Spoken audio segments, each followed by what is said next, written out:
প্রথম যখন আমি বলছি আমার মা রিনা খান, ও মানে 1 মাস কথা বলে নাই আমার সাথে। প্রথমে তো ওর সাথে পরিচয় হওয়ার পর 1 সপ্তাহ আমাকে বলে নাই যে ওর আম্মু যে রিনা খান বা এরকম কোনো কিছু আমি জানতামই না। পরে হঠাৎ করে একদিন বলছে তুমি কি জানো আমার আম্মুকে? আমি বলছি কে?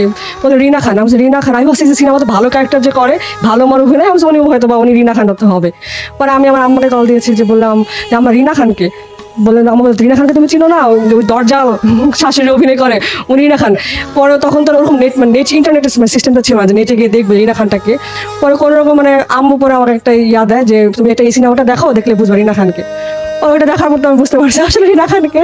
ওরপর ওর সাথে আমি আর যোগাযোগ করি নাই 1 মাসের মতন। পরে আবার গিয়ে দেখি ছেলেটা ভালো, তারপরে আবার কথা বলা শুরু করি। বাস্তবে তো উনি অবশ্যই সিনেমার মতন না, তাহলে তো টিকা যেত না এতদিনে, অনেক আগেই বিচ্ছেদ হয়ে যেত আমাদের মধ্যে। বাস্তবে উনি খুবই ভালো মানুষ, আর উনি অনেক আমাদের মানে অনেক হেল্প করে আসলে আমাদের মানে সংসার জীবনে বলেন বা এই ছোট বাচ্চাকে নিয়ে বলেন। পুরো সিনেমার মতন একদমই না উনি। যখন যেটা লাগে, যখন মানে খাবার যেটা দরকার পড়ে, রান্না বান্না থেকে শুরু করে, আজকে হয়তো ভালো লাগছে রান্না বান্না করবো না, উনি করে পাঠিয়ে দেবে আমাদের, এরকম মানে সব দিক দিয়ে অনেক সাহায্য করেন।